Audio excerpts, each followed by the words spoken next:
नमस्कार साथियों, बहुत बहुत स्वागत है आपका आपके अपने प्लेटफॉर्म प्रोजेक्ट वीर पर।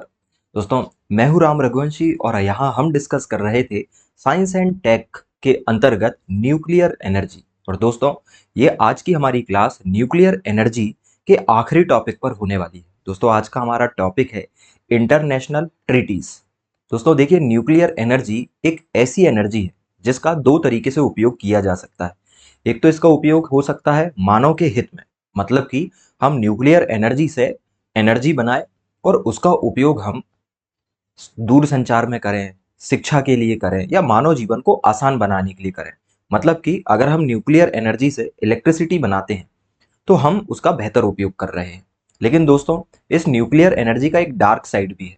न्यूक्लियर एनर्जी का उपयोग करके बहुत सारे देश इस दुनिया में आतंक फैलाना चाहते हैं या फिर अपनी मनमानी करना चाहते हैं, और इसी उद्देश्य को अंजाम देने के लिए वो न्यूक्लियर वेपन्स बनाते हैं। जैसे कि परमाणु बम बनाएंगे, हाइड्रोजन बम बनाएंगे, न्यूट्रॉन बम बनाएंगे, प्रोटॉन बम बनाएंगे, और इस तरीके से वो बम बनाते हैं। और ये बॉम्ब इतने ज़्यादा विध्वंसक होते हैं दोस्तों कि इतिहास में हम एक बार इसका भयंकर परिणाम देख चुके हैं। दोस्तों, सेकेंड वर्ल्ड वॉर में जब अमेरिका ने जापान के हिरोशिमा और नागासाकी नाम के दो शहरों पर बम विस्फोट किया था और वो बम परमाणु बम थे, तो हम उसका दुष्प्रभाव आज भी देख रहे हैं। हम आज भी देखते हैं कि वहां पर किस तरीके से रेडिएशन जो है वो फैला हुआ है। दोस्तों, अब पूरी दुनिया जो है वो इस खतरे को महसूस कर रही है, क्योंकि अब दुनिया में ऐसा नहीं है कि अमेरिका अकेला देश है जिसके पास परमाणु बम है। अब बहुत सारे देश हैं जिनके पास परमाणु बम है, और अगर अब किसी भी तरीके से युद्ध हुआ और उसमें परमाणु बम का इस्तेमाल किया गया तो देश एक दूसरे के ऊपर परमाणु बॉम्बिंग करेंगे, और उसका परिणाम वो देश भी भुगतेंगे जिनका इस युद्ध से कोई लेना देना नहीं है। दोस्तों, पूरी पृथ्वी को विनाश करने के लिए ये परमाणु बम जो है वो काफी होगा। मतलब आप ये समझ सकते हैं कि परमाणु बम बनाने के बाद हम बारूद के ढेर पर बैठे हुए हैं, और ये चिंता हमें सताती है। दोस्तों, इस पूरी की पूरी समस्या इस पूरी की पूरी समस्या को हल करने के लिए एक संस्था है जिसका नाम है यूनाइटेड नेशन। आपने यूएनओ का नाम सुना होगा, हिंदी में हम उसे संयुक्त राष्ट्र कहते हैं। दोस्तों, संयुक्त राष्ट्र की स्थापना सेकेंड वर्ल्ड वॉर के बाद की गई, और उसका उद्देश्य था पूरी दुनिया में शांति स्थापित करना। जब भी दो देशों के बीच में तनाव बढ़ता है तो यह संयुक्त राष्ट्र नाम की संस्था उन दोनों देशों के बीच में मीडिएटरशिप करती है, मध्यस्थता करती है, और किसी तरीके से तनाव को कम करने का प्रयास करती है। दोस्तों, यह जो संयुक्त राष्ट्र है, यही पूरे देश में परमाणु बम के कम इस्तेमाल करने को भी बढ़ावा देता है। देखिए, इसी क्रम में बहुत सारी संधियां जो है वो हुई है, क्योंकि यह न्यूक्लियर एनर्जी और न्यूक्लियर जो पदार्थ होते हैं, ईंधन होते हैं, उनका उपयोग कैसे करना है, क्या लिमिट है, इन सब को लेकर ये नियम तय करती है।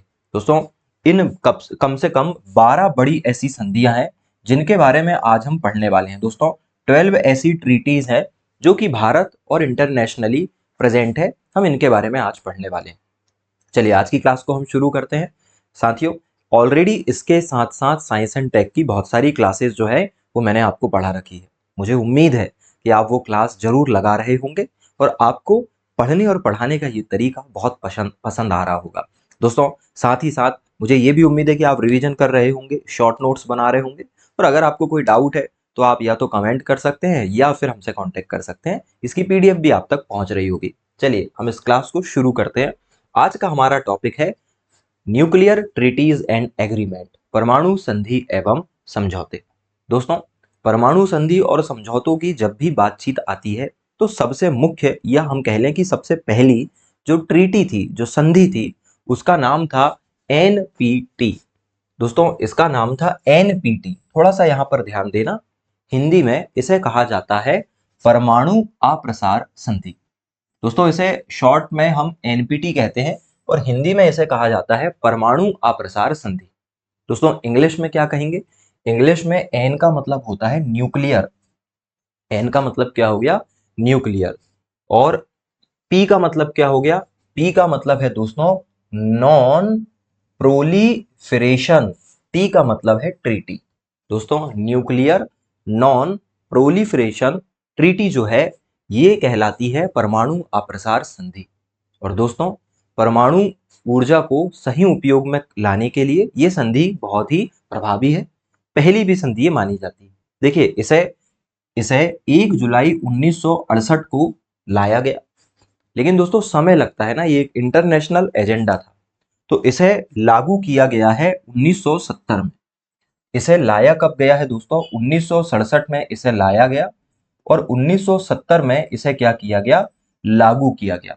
इसलिए हम पढ़ते हैं कि एनपीटी कब आई? 1970 में आई, क्योंकि 68 में भले ही इसे लाया गया, लेकिन इसका हम ये कह लें कि प्रभावी तरीके से संचालन कब शुरू हुआ? 1970 में 5 मार्च को। डेट बहुत ज्यादा इंपॉर्टेंट नहीं है, लेकिन ईयर तो एटलीस्ट आपको याद करने पड़ेंगे। दोस्तों एनपीटी कब आई है? एनपीटी आई है 1970 में। ठीक है, मैं अभी स्लाइड बनाकर भी आपको सारी चीजें समझाऊंगा। दोस्तों यह पूरे के पूरे विश्व में परमाणु व्यवस्था जो है उसका आधार है। मतलब किस तरीके से हम न्यूक्लियर एनर्जी का उपयोग करेंगे, किस तरीके से न्यूक्लियर एनर्जी के का लेन देन होगा, ये तमाम चीजें आज भी एनपीटी से ही तय होती है।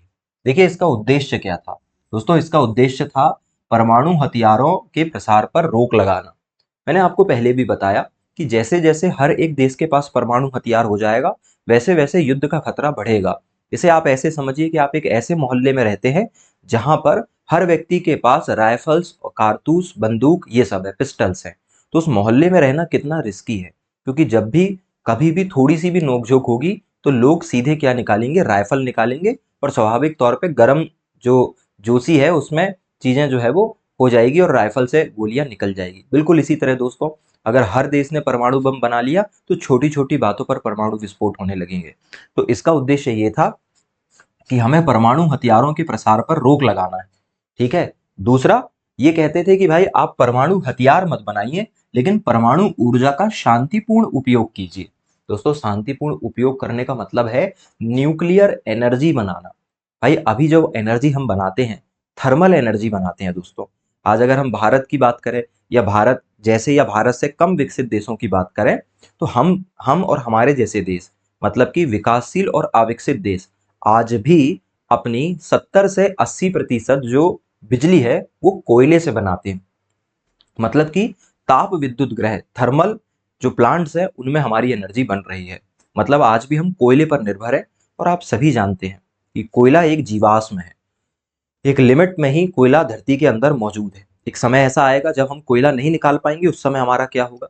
दूसरा दोस्तों, कोयले को जलाने से प्रदूषण भी होता है। बहुत कम हमारी एनर्जी हाइड्रल मतलब कि पानी से बनती है, और बहुत ज़्यादा ही कम एनर्जी फिलहाल हम सोलर और विंड एनर्जी से बना रहे हैं। हालांकि इसका प्रतिशत बढ़ रहा है, लेकिन अभी हम उसको उतने स्केल पर नहीं फैला पाए हैं कि हम पूरी तरह सोलर एनर्जी और विंड एनर्जी पर डिपेंड हो जाए। मतलब अभी वो माइलस्टोन बहुत दूर है। लेकिन दोस्तों अगर हम इस न्यूक्लियर एनर्जी पर ध्यान देते हैं, तो न्यूक्लियर एनर्जी इतनी पावरफुल है कि यूरेनियम का इतना बड़ा टुकड़ा एक किसी बड़े शहर को 10, 15, 20 सालों तक एनर्जी दे सकता है। मतलब बहुत कम कॉस्ट में लंबे समय तक एनर्जी मिल सकती है। ठीक है। तो ये कहते थे कि भाई परमाणु हथियार मत बनाओ, लेकिन परमाणु ऊर्जा को क्या करो? बढ़ावा दो, लेकिन पीसफुल प्रोग्राम के लिए। और इसी प्रकार दोस्तों अगर हम कहें कि ये डिसआर्मामेंट मतलब कि परमाणु निशस्त्रीकरण की दिशा में एक बहुत बड़ा कदम था। क्या कदम था ये? परमाणु अप्रसार संधि का। चलें आगे की बात करते हैं, फिर मैं आपको चीजें बताऊंगा।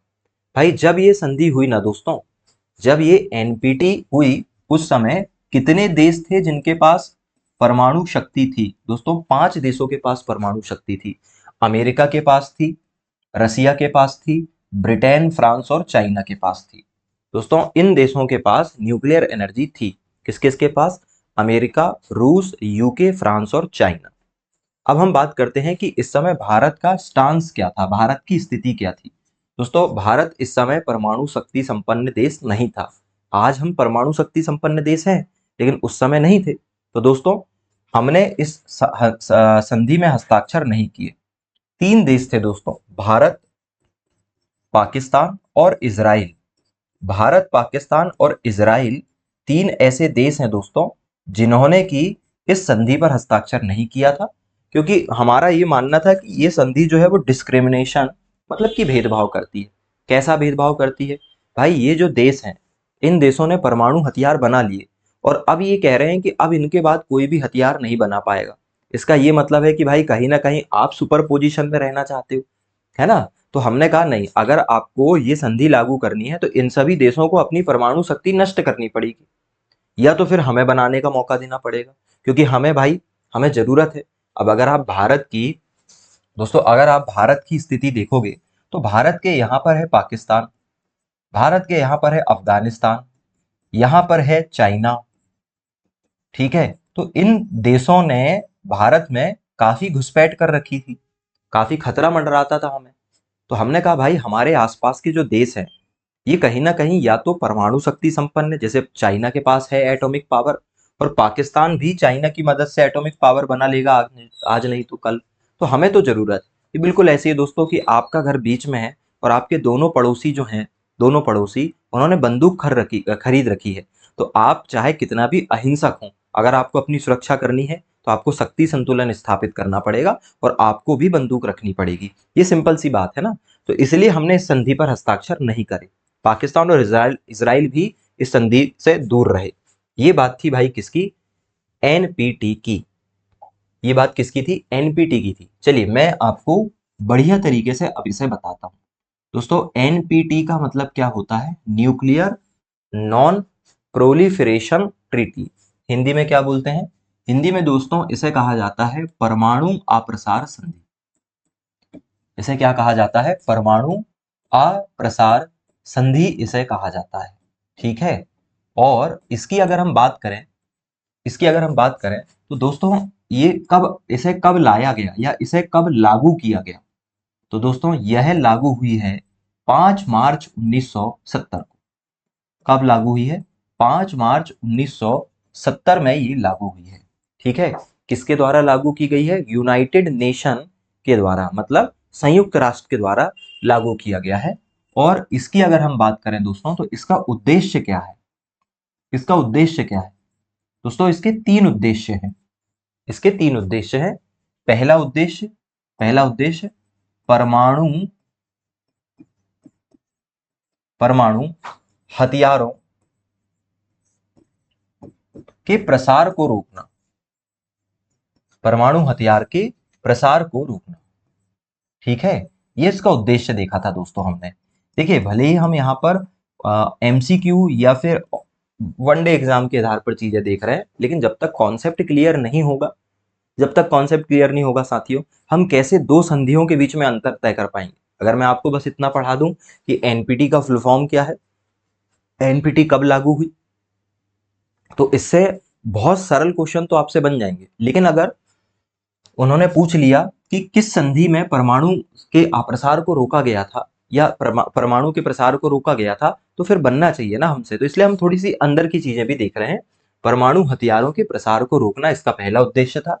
दूसरा उद्देश्य था दोस्तों कि शांतिपूर्ण तरीके से शांतिपूर्ण परमाणु ऊर्जा को बढ़ावा देना। मतलब ये कहता था कि परमाणु ऊर्जा बनाओ लेकिन हथियार मत बनाओ। सही है, तो ये कहता था। और तीसरा इसका उद्देश्य ये था दोस्तों कि जिन देशों के पास परमाणु हथियार हैं उन्हें कहना कि भाई आप अपने परमाणु हथियार जो है वो बनाना बंद करो, और जो बने हैं उन्हें भी खत्म कर दो। मतलब परमाणु निशस्त्रीकरण को ये बढ़ावा देता था। ये तीन उद्देश्य थे दोस्तों इसके। ये तीन उद्देश्य थे किसके? एनपीटी के। अब हम ये बात करते हैं कि जिस समय एनपीटी बनी उस समय परमाणु शक्ति संपन्न देश कौन कौन से थे? परमाणु शक्ति संपन्न देश, ये हम देखने वाले हैं। और दूसरा हम ये देखने वाले हैं दोस्तों कि किन देशों ने हस्ताक्षर नहीं किए, किन देश ने हस्ताक्षर नहीं किए या कौन से देश इसमें शामिल नहीं थे। देखिए परमाणु शक्ति संपन्न देश उस समय थे, अमेरिका था, यूके था, रसिया था दोस्तों, रूस भी उस समय परमाणु शक्ति संपन्न था। इसके अलावा और क्या था? इसके अलावा चाइना था दोस्तों, और इसके अलावा क्या था? इसके अलावा फ्रांस था। तो ये 5 देश ऐसे थे जिनके पास परमाणु शक्ति थी। भाई किन देशों ने हस्ताक्षर नहीं किए? दोस्तों 3 देशों ने हस्ताक्षर नहीं किए। भारत ने हस्ताक्षर नहीं किए, ठीक है, इसके अलावा पाकिस्तान ने हस्ताक्षर नहीं किए, और इजराइल ने हस्ताक्षर नहीं किए। इजराइल। दोस्तों ये बातचीत थी किसके बारे में? एनपीटी के बारे में। जल्दी से इसे देखिए आप, फिर हम आगे चलेंगे। अगर आपने इतना पढ़ लिया तो आपका काम जो है वो चल जाएगा।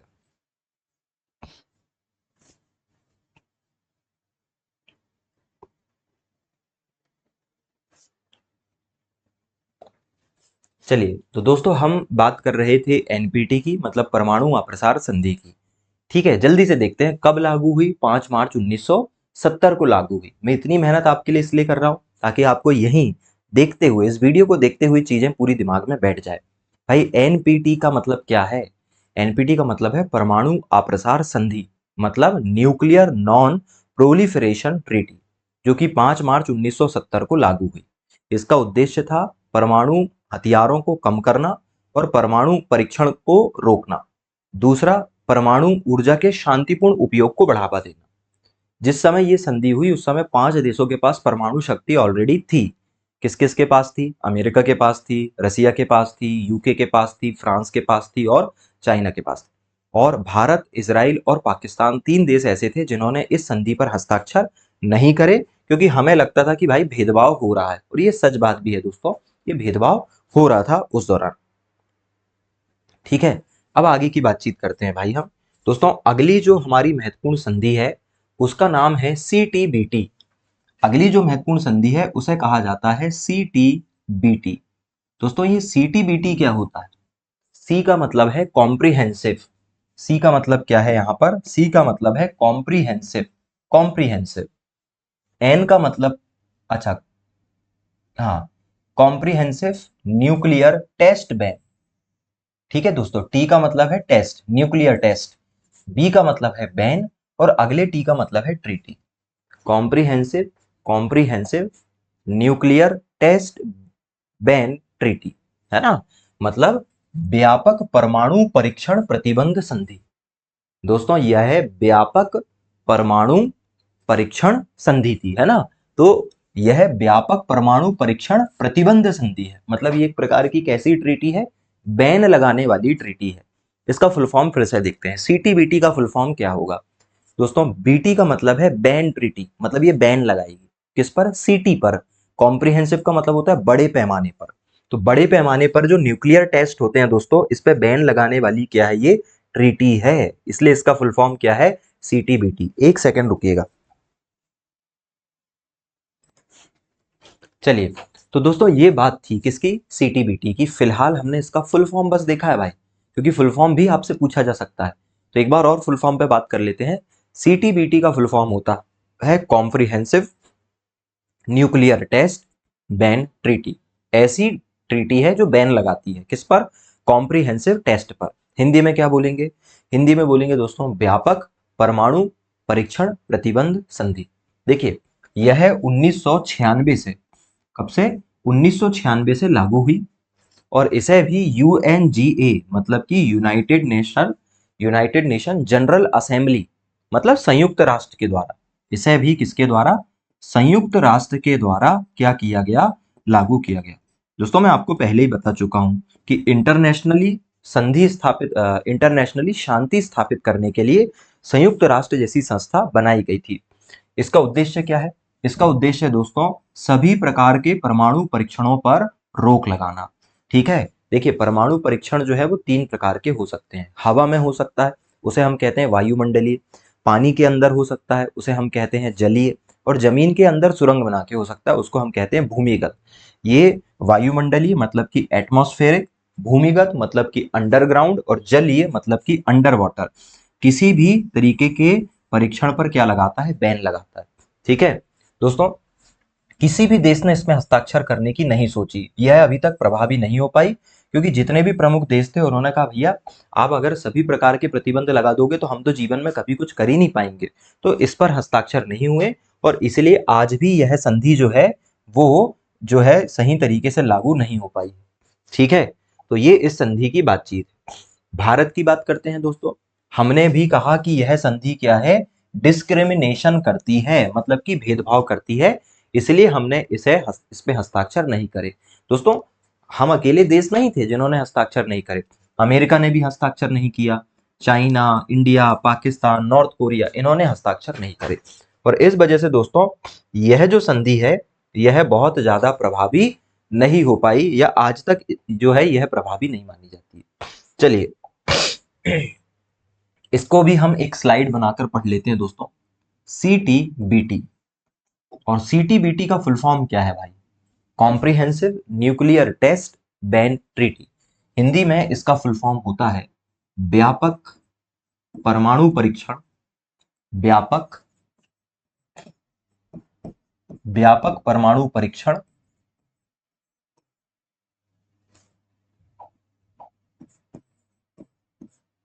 व्यापक परमाणु परीक्षण प्रतिबंध संधि, प्रतिबंध संधि। सही है दोस्तों। इसे लागू कब किया गया ये हम देखेंगे, इसे लागू कब किया गया ये हम देखेंगे। ठीक है, इसको बनाया किसने, मतलब इसका ऑपरेटर, इसका क्रियान्वयक कौन है, ये भी हम देख लेते हैं। क्रियान्वयक कौन है ये भी हम देखेंगे दोस्तों। इसका उद्देश्य भी हम थोड़ा सा देख लेंगे, उद्देश्य। ठीक है, फिर हम देखेंगे भारत का पक्ष, भारत का पक्ष क्या है और इसका परिणाम क्या रहा। ठीक है, इसका परिणाम, ये चीजें दोस्तों हमें यहां पर देखनी। चलिए इसके बारे में हम बातचीत कर लेते हैं। दोस्तों देखिए लागू कब किया गया, इसे लागू किया गया 10 सितंबर को, 10 सितंबर 1996 को इसे लागू किया गया भाई। दोस्तों 10 सितंबर 1996 को इसे लागू किया गया। इसका क्रियान्वयक कौन है? इसका क्रियान्वयक है दोस्तों संयुक्त राष्ट्र।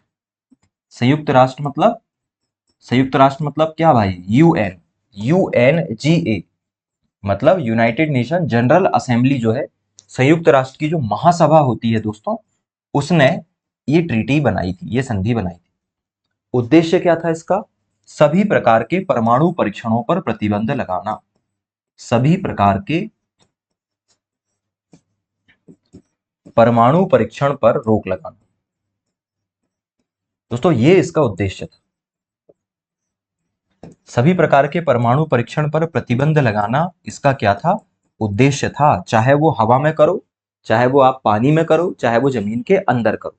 भारत का पक्ष क्या था दोस्तों? भारत ने हस्ताक्षर नहीं किए, भारत ने हस्ताक्षर नहीं किए। और अगर हम परिणाम की बात करें दोस्तों, तो यह संधि जो है वो प्रभावी प्रभावी नहीं रही, असफल हो गई कह सकते हो आप। इसे भी जल्दी से देख लीजिए फिर हम आगे चलेंगे, जल्दी से देख लीजिए फिर हम आगे चलते हैं। दोस्तों अभी तक हम 2 संधियों के बारे में बातचीत कर चुके हैं, और यकीन मानिए इतना व्यवस्थित आपको ये टॉपिक कहीं नहीं मिलने वाला। मैं बहुत बहुत ही व्यवस्थित करके आपको ये बताने की कोशिश कर रहा हूं।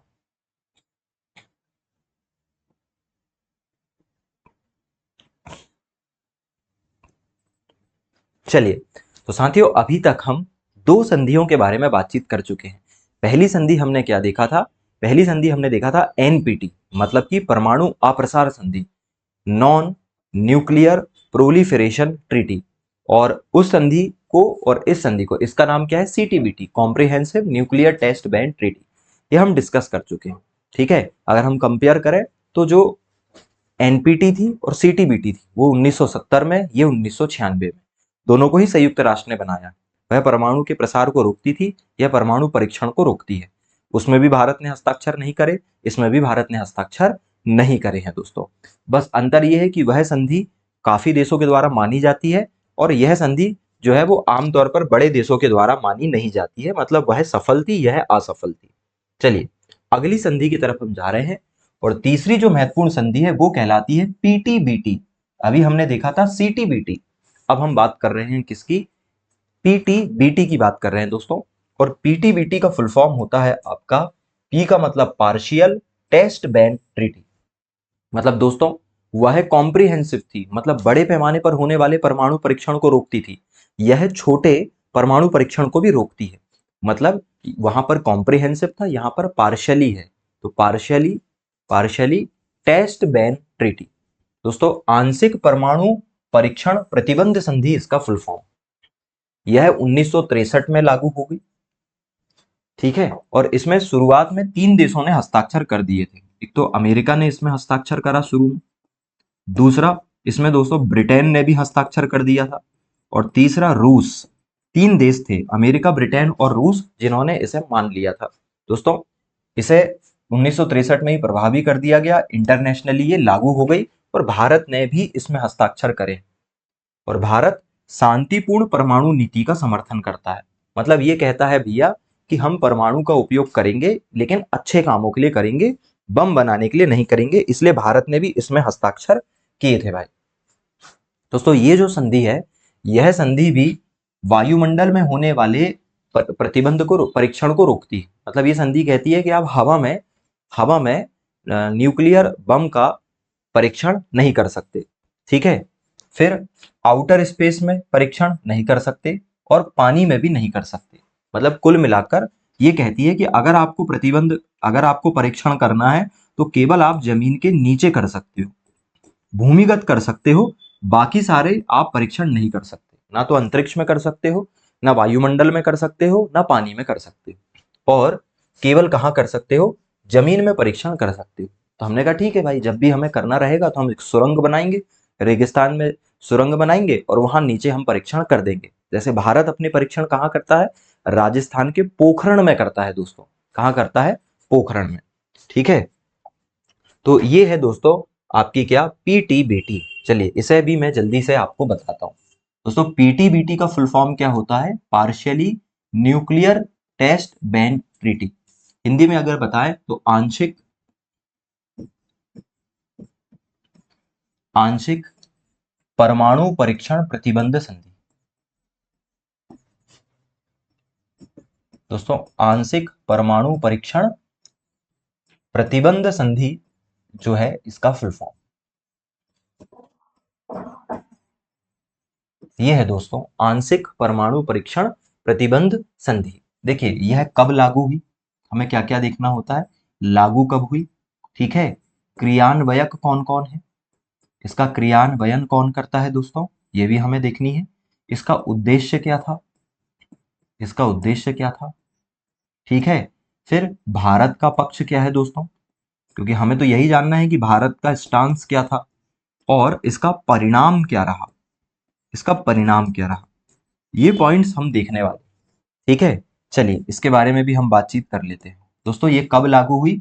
ये लागू हुई 1963 में। क्रियान्वयन कौन करता है? यूनाइटेड नेशन करता है भाई, संयुक्त राष्ट्र करता है। कौन करता है? संयुक्त राष्ट्र। ये सब संधियां किसके द्वारा मैनेज हो रही है? संयुक्त राष्ट्र के द्वारा हो रही है। उद्देश्य क्या था दोस्तों? उद्देश्य ये था कि परमाणु परीक्षणों को रोकना।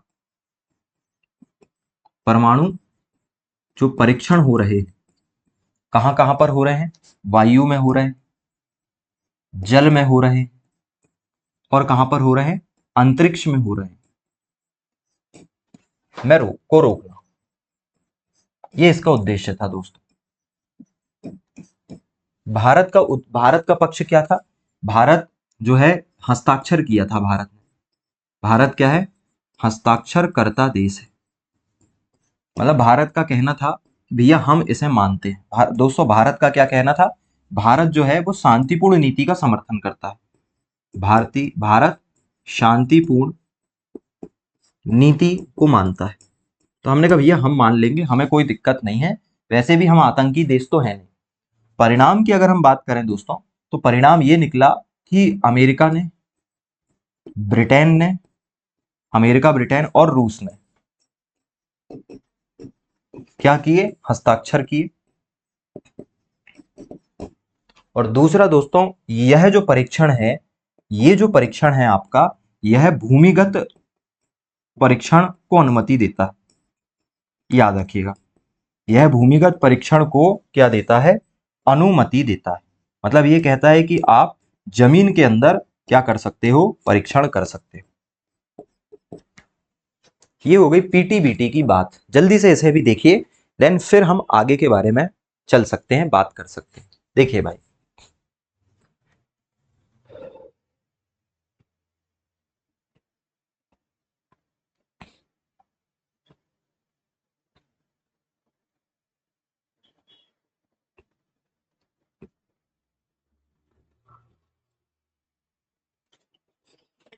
चलिए तो दोस्तों एक बार इसका रिवीजन कर लेते हैं हम। पीटीबीटी का फुल फॉर्म क्या होता है?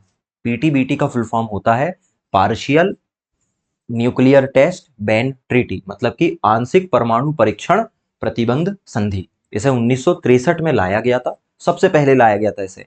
एनपीटी और सीटीबीटी के पहले लाया गया था इसे। इसे यूएन के द्वारा चलाया जाता है। परमाणु परीक्षण पर प्रतिबंध लगाना इसका उद्देश्य था, लेकिन सभी प्रकार के नहीं, हवा में होने वाले, पानी में होने वाले और अंतरिक्ष में होने वाले, है ना, जमीन में होने वाले परीक्षण को यह रोकता नहीं है। भारत ने भी इसमें हस्ताक्षर करे थे और इन 3 देशों ने, यूएसए, यूके और रसिया ने भी इसमें क्या किए थे? हस्ताक्षर किए थे। तो दोस्तों अभी तक हम 3 चीजें डिस्कस कर चुके हैं। हम एनपीटी डिस्कस कर चुके हैं, सीटीबीटी डिस्कस कर चुके हैं और पीटीबीटी डिस्कस कर चुके हैं। ठीक है, अब चलते हैं अगली संधि की तरफ। देखिए, अब अगला जो हमें पढ़ना है वो है एनएसजी। दोस्तों एनएसजी क्या होता है? Nuclear supplier group. दोस्तों शुरुआत में 24 देश, अब तो 48 देश हो गए हैं, लेकिन शुरुआत में 24 देशों ने मिलकर एक ग्रुप बनाया और उस ग्रुप को कहा गया न्यूक्लियर सप्लायर ग्रुप। न्यूक्लियर का एन, सप्लायर का एस और ग्रुप का जी, न्यूक्लियर सप्लायर ग्रुप। मतलब परमाणु आपूर्तिकर्ता समूह एक संगठन बन गया। कब बना? 1974 में। दोस्तों क्यों बना अचानक 1974 में? क्योंकि दोस्तों क्या हुआ था, भारत ने अपना पहला परमाणु परीक्षण कर लिया था। भारत का पहला परमाणु परीक्षण।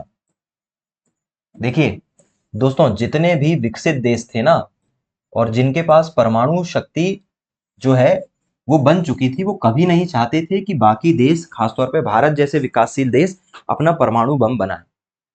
ठीक है, लेकिन हम चाहते थे कि हम बनाए, क्योंकि हमें डिफेंस भी चाहिए, शक्ति संतुलन भी बनाना है। तो भाई हमने दोस्तों लाख प्रतिबंध के बाद, बहुत सारे देशों ने हम पे प्रतिबंध लगाने की कोशिश करी, अमेरिका ने, इसने उसने, हमने किसी की नहीं सुनी और हमने पहला परमाणु परीक्षण अपना किया। कब किया? 1974 में। कब? 1974। दोस्तों हमने 1974 में अपना जो है पहला परमाणु परीक्षण किया है। और आपको भी पता है कि हमारा पहला जो परमाणु परीक्षण है वो कहां पर हुआ? पोखरण में हुआ, क्योंकि हमारे पास पोखरण जो है राजस्थान में है और यह हमारा परमाणु परीक्षण रेंज है। दोस्तों इस परमाणु परीक्षण में हमने जो मिशन चलाया था उसका नाम था ऑपरेशन इस्माइल बुद्धा। क्या था? इस्माइल बुद्धा। ये हमारा क्या था? परीक्षण का कोड नेम था।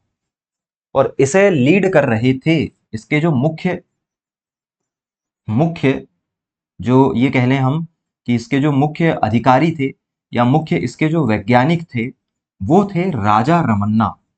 मैं आपसे एक सिंपल सा सब क्वेश्चन कर रहा हूं दोस्तों, Raja Ramanna centre for advance technology कहां पर स्थित है? क्योंकि मैं पढ़ा चुका हूं इसलिए मैं आपसे पूछ रहा हूं।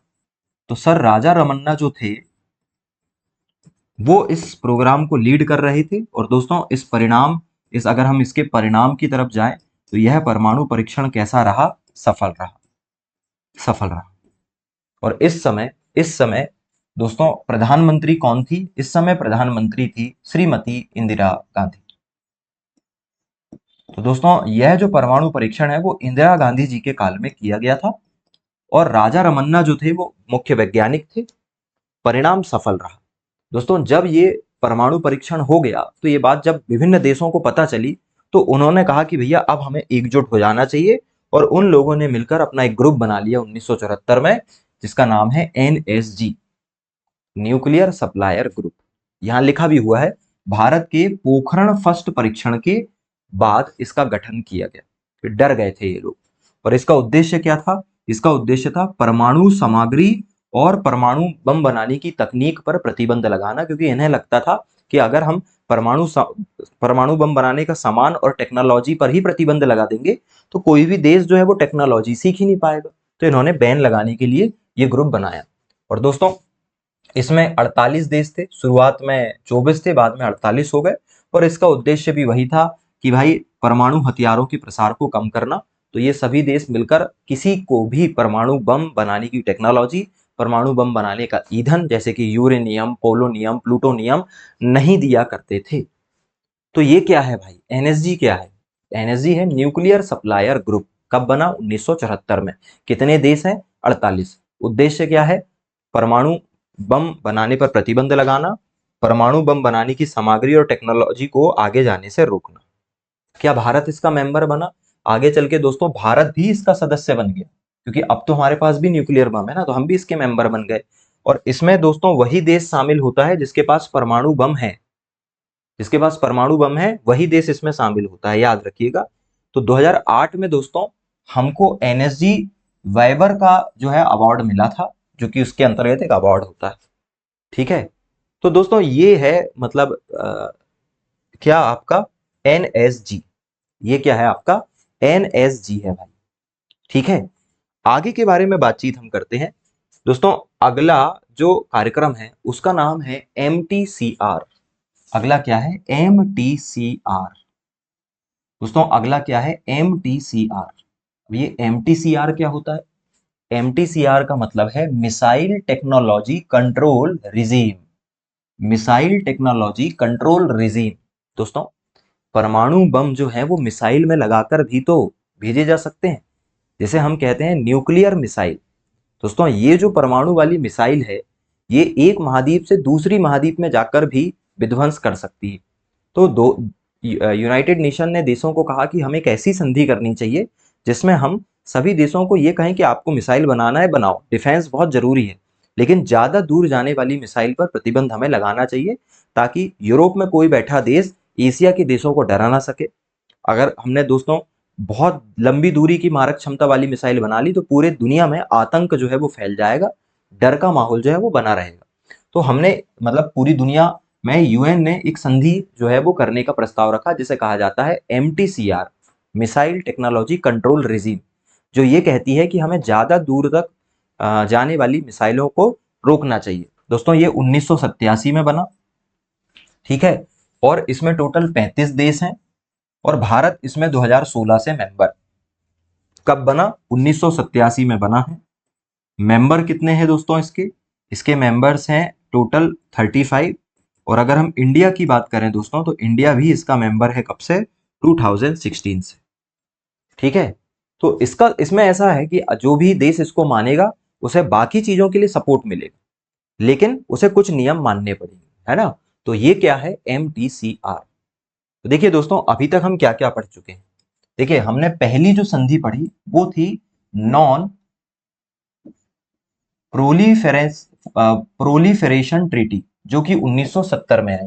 भारत इसका सदस्य बिल्कुल नहीं। उसके बाद दूसरा हमने पढ़ा था दोस्तों कॉम्प्रिहेंसिव टेस्ट बैन ट्रीटी, जो कि 1996 में आई और भारत भी इसका मेंबर नहीं। उसके बाद आई दोस्तों पार्शियल टेस्ट बैन ट्रीटी 1963 में और भारत इसका मेंबर है। ठीक है, उसके बाद चौथा हमने देखा है एनएसजी। भारत एनएसजी का भी क्या है? मेंबर है 1974 से। और पांचवा है दोस्तों मिसाइल टेस्ट कंट्रोल रिजीम, और ये कब बनी है? 1987 से, और भारत भी अब इसका मेंबर है।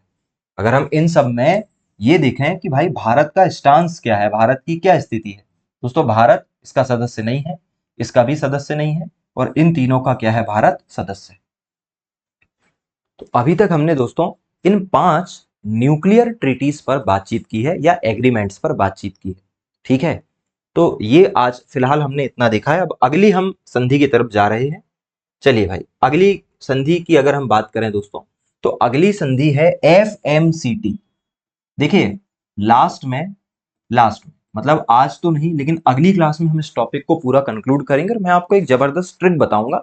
आप बहुत आसानी से इन सारी की सारी संधिस को पढ़ पाएंगे, ट्रीटीज को पढ़ पाएंगे।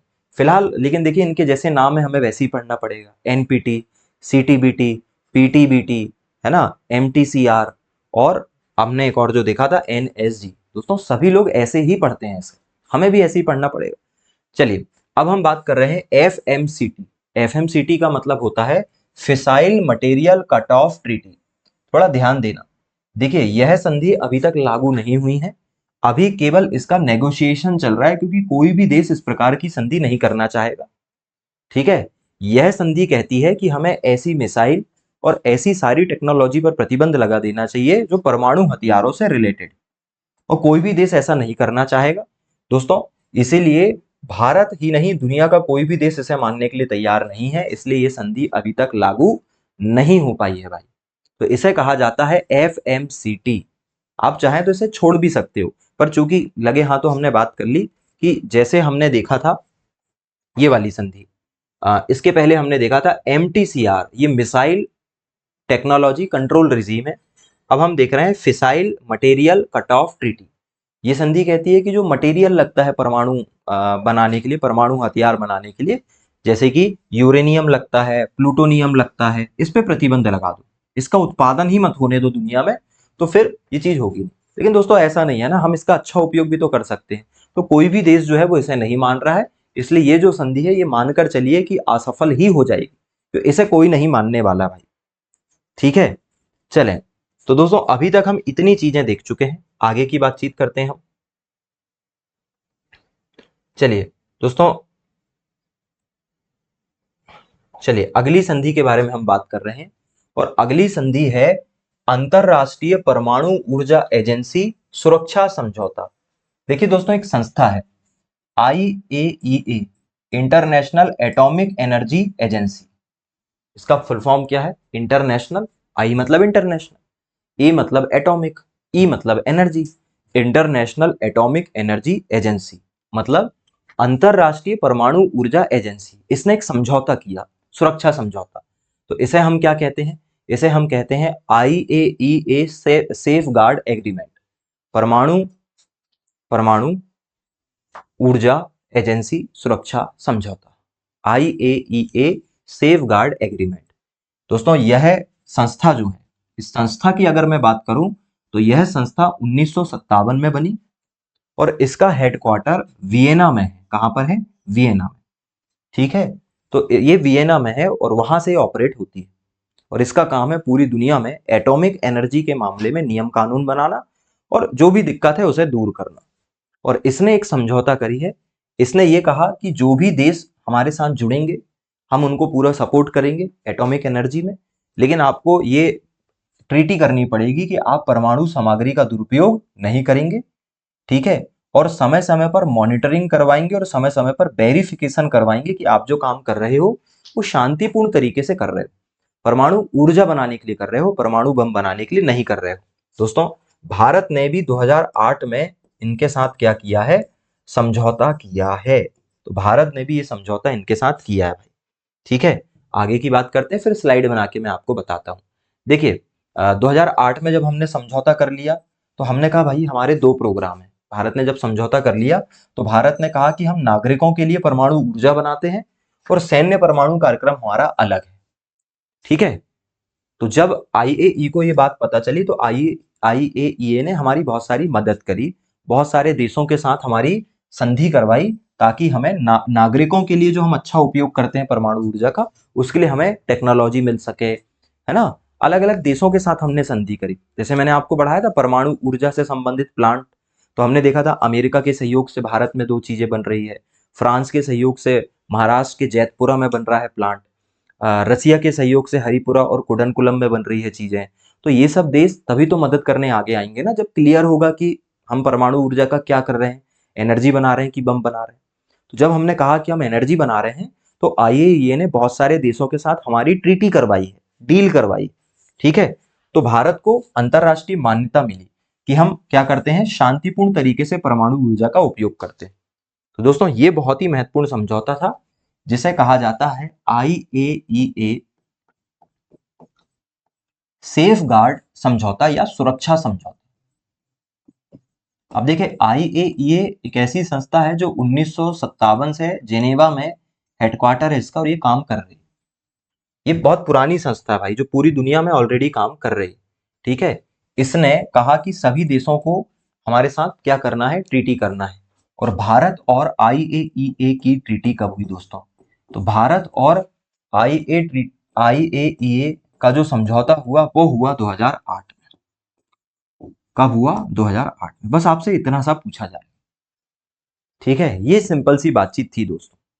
तो आई होप कि आज हमने जितनी भी चीजें देखी आपको समझ में आई होगी। देखिए आज हम पूरा नहीं देख रहे हैं, हमें अभी बहुत सारी चीजें और देखनी है। मैंने कहा था ना लगभग 12-13 संधियां हैं, मैंने तो अभी आपको 6 चीजें पढ़ाई है। अगर मैं आज की आपसे बात करूं तो दोस्तों आज हमने 6-7 चीजें देखी है। ये 5 चीजें देखी है।